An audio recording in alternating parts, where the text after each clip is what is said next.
สวัสดีครับทุกคนครับนี่คือวัดโนนขางนะครับลูกแขกก็ได้นำเทียนมาถวายหลวงพ่อเรียบร้อยแล้วครับโอ้นี่คือหลวงพ่อเจ้าอาวาสวัดโนนขางอำเภอทองน้ำเขียวจังหวัดนครราชสีมานะครับผมวันนี้วันที่29นะครับกรกฎาคมเข้าพรรษาพอดีนะครับญาติโยมมาเยอะแยะเลยครับผมญาติโยมแม่ชีเรามาเยอะแยะจังหวัดนครราชสีมานะครับผมตอนนี้ก็ได้เวลาที่พระภิกษุจะฉันพระทหารแล้วครับผมก็ได้ถวายเทียนไปที่เรียบร้อยแล้วครับนี่คือเทียนของลุงแขนะครับต้นนี้นะครับ12 กิโลคู่หนึ่งนะครับ2 ต้นเลยนะครับนี่ก็มีญาติโยมมาเยอะแยะเลยครับอิทินาบินนี้ข้าพเจ้าขอบูชาพระรัตนตรัยด้วยบิณฑบาตนี้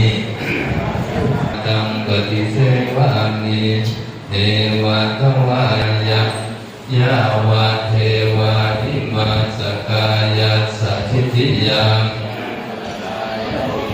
สุวรรติยาธรรมจริยานุกหายะอิติปุรานันจะเวทนังปฏิหังคามินวันจะเวทนังนาอุปายาตนาจะเวโกวิสติอนวัชตาจะพาสุวิหารโรจาติมันทรงพิจารณาโยมมนุษย์ขึ้นบานอาใช่โยมตั้งใจตรงๆแต่ลงสติเอาไว้กับลมหายใจลมหายใจแล้วเขานั่งอยู่นิ่งๆมันถึงเคลื่อนไหวมันถึงรู้สึกได้ง่ายแล้วห้องปฏิเหตุลมหายใจว่าคนห้องนี่การขาดลมหายใจแบบการขาดชีวิตก็คือตายนั่นเองเพราะนั้นแต่ห้องมีสติเบิ่งลมหายใจเข้าพุทหายใจออกโทษปราศจากสตินั่นแหละคนปราศจากธรรมนั่นแหละห้องสิได้เห็นว่าลมหายใจนั่นก็สำคัญแต่ห้องก็หายใจสักนาทีหนึ่งที่อยู่เลยกินของห้องเพราะห้องต้องอาศัยลมหายใจหรือว่าอาศัยกายนี่แหละเป็นเครื่องรู้ของจิตเป็นเครื่องระลึกของสติโยมถ้าหายใจทิ้งก็คือบ่ได้สติเลยบ่ได้กูรู้บ่ได้ปัญญาบ่ได้กุศลบ่ได้พกสมาธิหายใจเข้าไปมีสติโอ้หายใจออกไปมีสติโอ้โอ้เลยเฮ็ดอีหยังโอ้แล้วก็บ่ต้องเฮ็ดเป็นโอ้คือถ้าแม่เฮาบ่มีธรรมเป็นเครื่องรักษากายรักษาวาจารักษาใจเลยมันเฮ็ดให้เฮาเป็นทุกข์เป็นทุกข์ที่ได้ทั้งกายกับเบียดเบียนคนอื่นเป็นผู้มีศีลเบียดเบียนชีวิตผู้อื่นเบียดเบียนทรัพย์สินของคนอื่นเบียดเบียนผู้พ่อผู้อื่นเบียดเบียนผู้อื่นด้วยบ้านจ๋าผู้เทศสอนเสือข้ามยามเปิดเจออย่างนี้เป็นต้นพระพุทธเจ้าผู้จึงให้เฮามีศีลเอาไว้เพื่อเป็นเครื่องรักษากายรักษาวาจาเราจริงๆรักษาใจคือต้องสติสติคืออีกอย่างมันก็อาจจะมองไม่ได้ศึกษาธรรมะอาจจะยิ่งผ่านมันก็ลืมอยู่สติคือความระลึกได้สัมปชัญญะคือความรู้สึกตัวอยู่คนว่าขณะนี้ว่ารู้สึกตัวทั่วพร้อมอยู่เนี่ยอยู่มันจะเป็นคนประเสริฐเป็นบางทีเขาบอกประเสริฐเพราะเขามีสติเทียบกับเขาพอใจคนนั้นไปโมโหไอ้ตัวนี้ไปด่าคนนั้นไปโกรธไอ้ตัวนี้ขาดสติมันจะเห็นกายเห็นใจเขา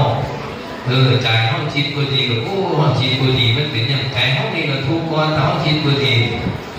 คิดไปในบาปก็คืนคิดเปลี่ยนก็คือใจเขาเป็นทุกข์ก่อนเขาเลยไม่ต้องไปถึงการแสดงออกทั้งปัญญามันหนักกว่านั้นอีกเพราะนั้นเขาเป็นชอบพูดพระพุทธเจ้าท่านสอนเอาไปต้องเอามาใส่เพื่อสร้างวัดสร้างบ้านดูแลพระเจ้าพระสงฆ์อาหารการพบการฉันกับผู้อื่นบริจาคพระถวายเฮ็ดแต่ท่านยังเดียวเมื่อไหร่เขาต้องเฮ็ดศีลนั่งเฮ็ดภาวนานั่งให้มันคู่กันเพราะรักของชอบคุณเท่านี้ต้องให้รู้จักให้ เรียกว่าให้ทานก่อนสิจีนสมมาปุญญาแต่ได้เขาสิบอกลูกบอกหลานป้าโอ้ยจะว่าไปกินแล้วควรเอาไว้ใส่บาตรทั้งวันทั้งวันก็เลยว่าให้ทานก่อนกินให้นี่ศีลก่อนสิบอกจากบาตรอาสาฬหบูชาบ้านที่พระพุทธเจ้าเขาเทศกันแน่โยมคือว่าธรรมจักรกับขวัตนสูตรเป็นธรรมที่พระพุทธเจ้าเทศจบลงโปรดท่านยาภาพเนี่ยได้ดวงตาเห็นธรรมโยมคือบรรลุเป็นพระโสดาบันเนี่ยโยมเพราะว่าแต่นั้นเกิดถ้าเป็นมนุษย์ได้ฟังธรรมเนี่ยบรรลุเป็นพระโสดาบันเนี่ยโอ้เรียกว่าได้กำไร10 ต่อ 100 ต่อ 1,000 ต่อ 10,000 ต่อโยมที่ยังไม่ได้กำไรหลายเพราะพระโสดาบันนี่คิดเอาหมายจะคู่กันโยมโมไปนรกโมไปคู่ตำโมไปสู้คู่เป็นเปรย์โมไปสู้คู่เป็นสัตว์ในชาติก็อย่างตามสุดก็มาเกิดเป็นมนุษย์สูงขึ้นไปก็เป็นเทวดาภูมิได้ภูมิหนึ่งสันได้สันหนึ่งพระโสดาบันเรียกว่าคิดเอาหมายจะคู่ผู้ขอถึงพระรัตนตรัยแล้วพอเข้าเนี่ยขอถึงยังมาถึงแค่เพียงขอกันหลายปีฟ้าแล้วอายุมันโพท่านยังอายุหลายเลยไม่ได้ดวงตาเห็นภาพเห็นปัจจัยต่างเห็นภาพมาเห็นปัจจัยต่างมันเกิดมันยากเมื่อเห็นปัจจัยต่างแล้วก็เห็นกายว่าเที่ยงกายเป็นทุกข์กายว่าเป็นตัวเป็นตนถอนสักกายในหมดเพราะพระโสดาบันเนี่ย1มันมีคุณธรรม3อย่างนี่คือในสิ่งพระโสดาบัน1สังขารทิฏฐิคือถอนความสำคัญว่าตัวเราของเรา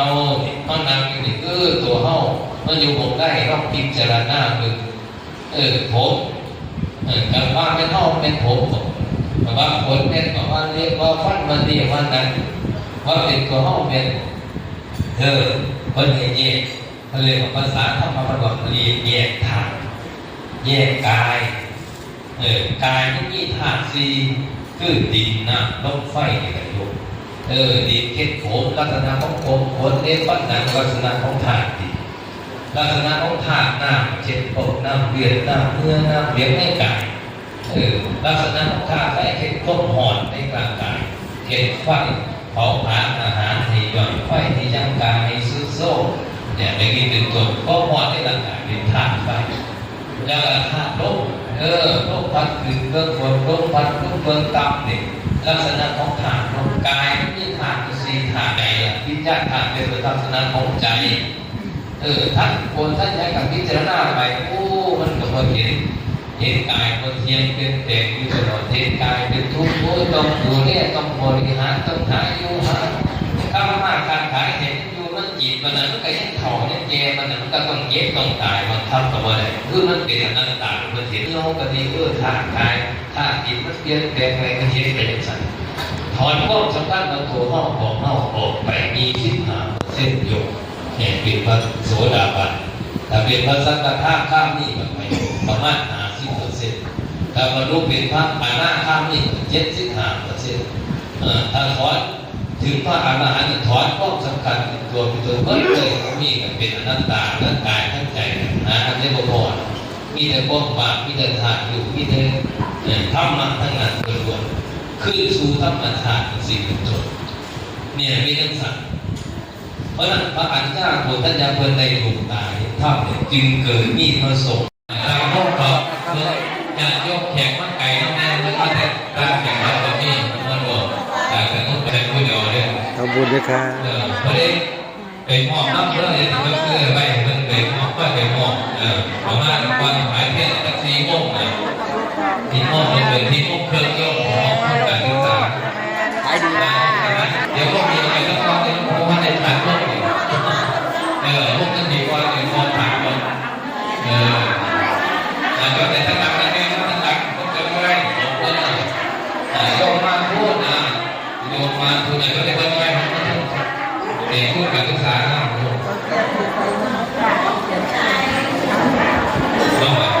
หลังจากที่แห่เทียนเสร็จแล้วก็รับประทานอาหารกันนะครับผมทุกคนนะครับรับประทานอาหารกันเสร็จแล้วก็เสร็จพิธีนะครับนี่คือพี่น้องชาวจังหวัดนครราชสีมากัน มีคนรวยๆเศรษฐีนี่เศรษฐีครับเศรษฐี ต้องบอก สามสาว สามสาวเศรษฐี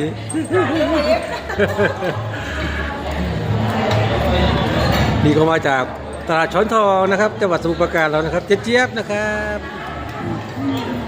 ดีเลย